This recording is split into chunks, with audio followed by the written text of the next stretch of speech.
want to just show you a couple of my kids, mostly because they think they're famous at this point. And I always tell this story about when I was Teacher of the Year, and my kindergartners were so excited that I was going to get to go meet Barack Obama, but it's hard to pronounce Barack Obama when you're 5 years old, and so that little boy that asked me what I was going to ask Rock Your Mama when I got there. So, you know, unfortunately, I don't think he knows that story, but I just want to show you this video because this is a group of third graders, so I'm not sure which class that would be in Ireland, but they're about 8 or 9 years old. And this is this year. So I've left Arizona. I've moved to Colorado just in January, and these kiddos are with their teacher where we've been kind of trying out these strategies since they were in kindergarten. So they've had 3 years of no one telling them how to solve a problem. But a lot of talking about when they say, well, here's how I thought, then we compare the math. You know, we give them the equation. Well, this is the equation that just happened in your head. Or here is some of the thinking, connecting it to the concepts rather than starting with the concepts first. So you'll, this problem, no pencils, no cheater pantsing. No, that one didn't sit either, huh? You know what a cheater pants is? Somebody who cheats. You get it? So the noun is a cheater pants, the verb is cheater pantsing.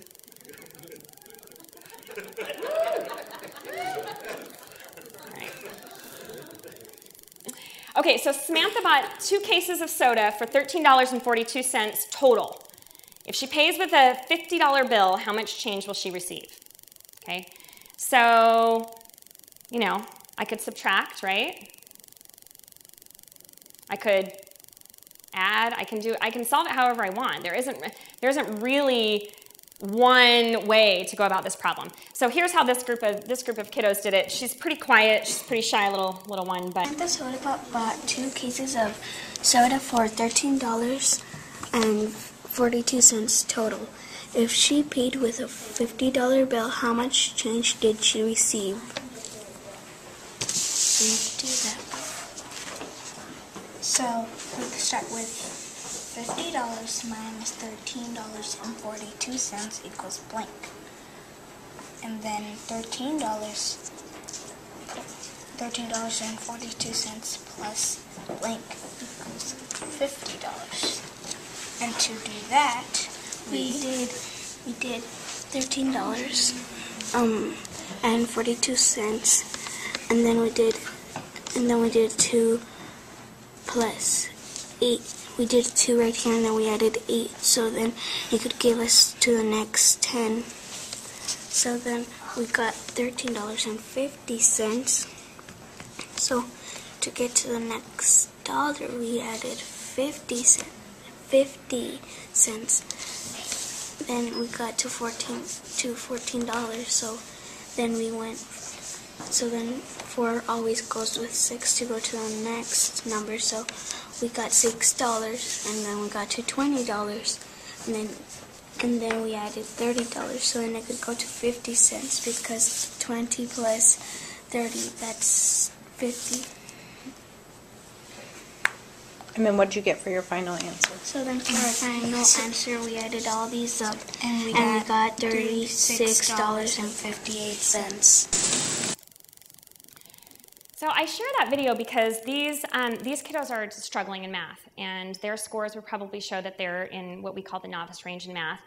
And that's because if they were given a subtraction problem with the $50 on the top and the $13.42 on the bottom, they're going to have some procedural errors because it's really hard to subtract with zeros. We all know that.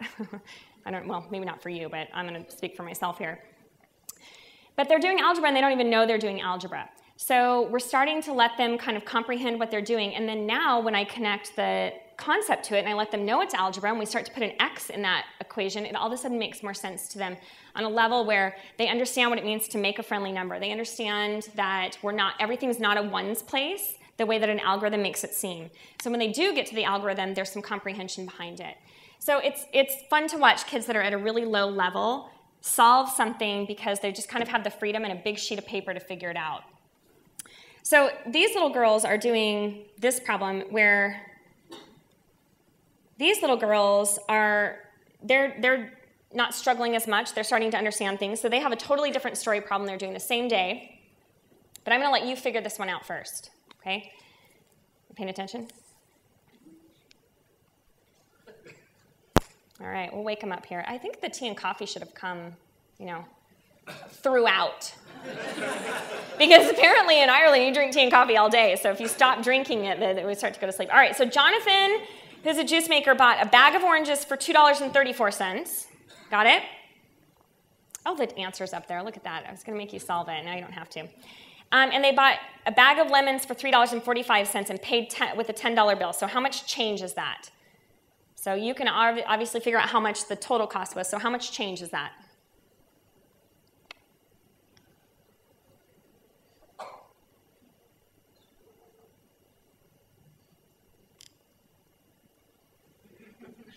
Put your calculators away. Okay. Some of you have it? Okay.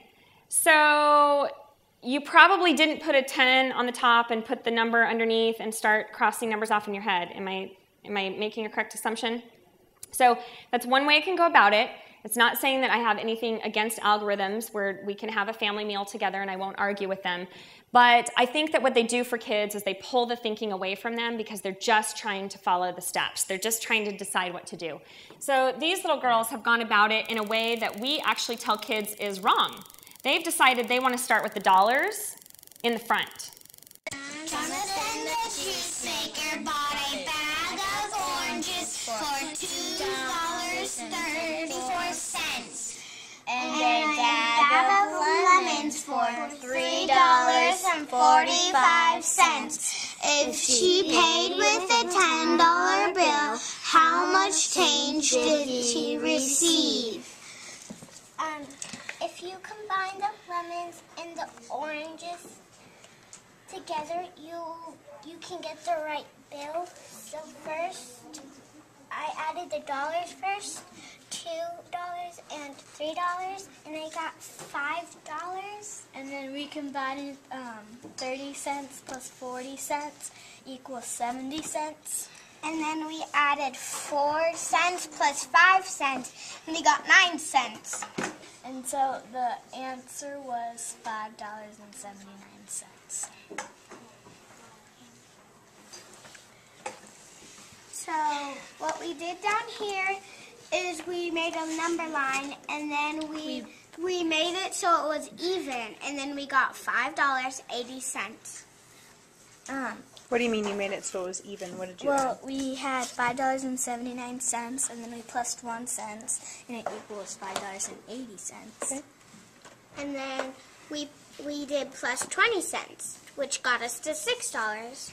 And then if you plus 4 more dollars, it got us to $10. And then the answer was $4.21.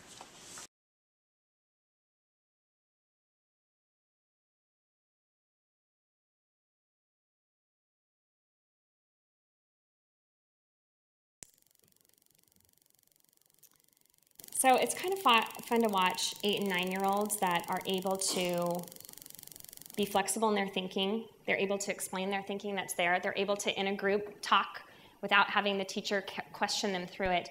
And it took years to get there. We weren't able to just go in and in 1 or 2 lessons get our kids to that point.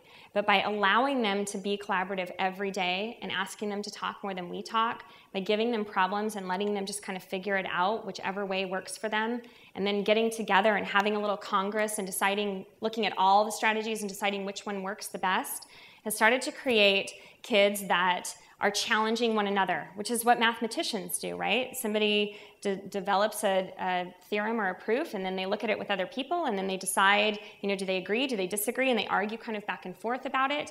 So we want our kids to do the same thing. And I know change is hard. I know that, there's a history, not just in Ireland, but in the United States, in every country, of the way in which math has been taught. Well, it works for some of our population, but we want something better for our kids than what we had. And if some of our kids are getting it, it's not enough. Because every single child that's in a school today deserves the opportunity to be able to understand numbers and to be able to understand how to problem solve and think flexibly. So I want to leave you with a note that was found in a library book after I left Arizona. It wasn't signed, which saddens me and also kind of inspires me at the same time. So I'm not sure who this kiddo is, but I think it represents the whole point of just starting the discussion. So we may not know what to do from here, but at least we know we need to start a discussion about how can we, whether I have the privilege of being in the classroom in front of the kids or whether I have the privilege of supporting that important work, how can we start a conversation to support teachers and kids in learning math in a way that they can be confident?